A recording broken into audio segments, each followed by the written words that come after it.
इन दिनों राजधानी दिल्ली में जब से केंद्र सरकार ने अध्यादेश लाकर अधिकारियों की ट्रांसफर पोस्टिंग करने का अधिकार दोबारा से एलजी को दे दिया है, तब से ही केजरीवाल सरकार और केंद्र में तल्खी काफ़ी ज़्यादा बढ़ गई है।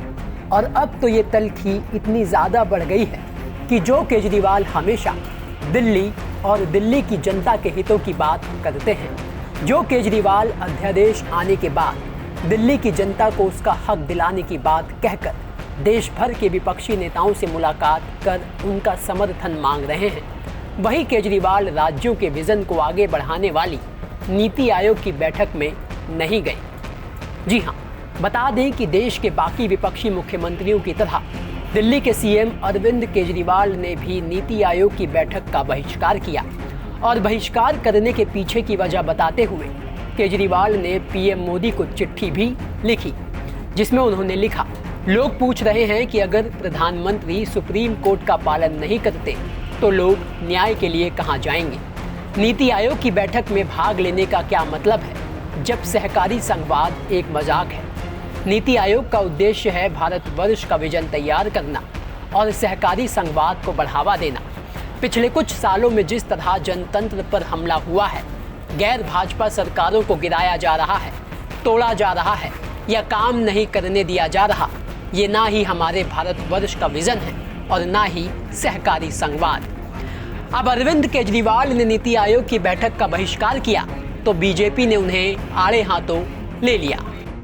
अरविंद केजरीवाल जी, अभी आपने प्रधानमंत्री जी को चिट्ठी लिखकर कोऑपरेटिव फेडरलिज्म का नाम पर जो कल नीति आयोग की बैठक होने वाली उसका बहिष्कार करने की आपने चिट्ठी लिखी है। अरविंद केजरीवाल जी, कोऑपरेटिव फेडरलिज्म के नाम पर आप अफसरों को धमकाएं, फाइलों की चोरी करें और भ्रष्टाचार के सबूत मिटाने के लिए आप किसी भी हद तक जाने को तैयार रहें। ये कोऑपरेटिव फेडरलिज्म के नाम पर आपको होने नहीं दिया जाएगा। लेफ्टिनेंट गवर्नर साहब और केंद्र मूक दर्शक बन के रहेगी नहीं।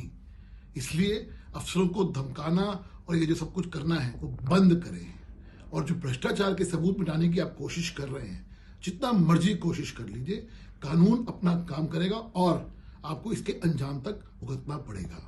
सवाल ये है कि आप सिर्फ और सिर्फ सर्विसेज इसलिए चाहते हो ताकि विजिलेंस डिपार्टमेंट आपके अंडर में आ जाए और विजिलेंस डिपार्टमेंट के थ्रू जो आपने अपने कर्म कांड किए हैं, चाहे वो शराब घोटाला हो, चाहे वो स्नूप गेट हो, चाहे वो शीश महल हो, चाहे वो टॉक टू एके हो, तमाम ऐसे जो बातें आ रही हैं जो आपकी गर्दन तक पहुंच सकती हैं अरविंद केजरीवाल साहब, इन सब से छुटकारा पाने के लिए, भ्रष्टाचार के सबूत मिटाने के लिए आपको सिर्फ और सिर्फ विजिलेंस डिपार्टमेंट चाहिए और कुछ नहीं है। इसलिए ये जो कोऑपरेटिव फेडरलिज्म के नाम पर आप जो ये ड्रामा कर रहे हो ना, वो चलने वाला नहीं है।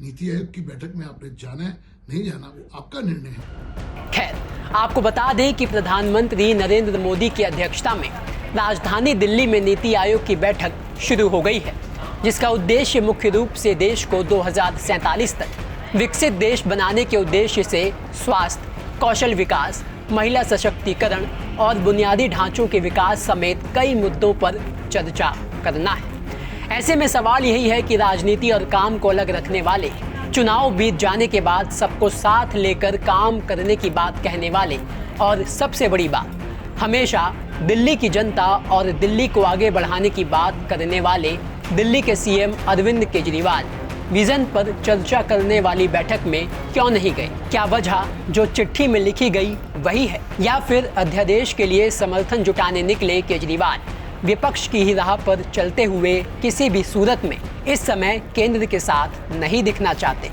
आपकी क्या राय है? आप हमें कमेंट करके जरूर बताइएगा। ब्यूरो रिपोर्ट, दिल्ली तक।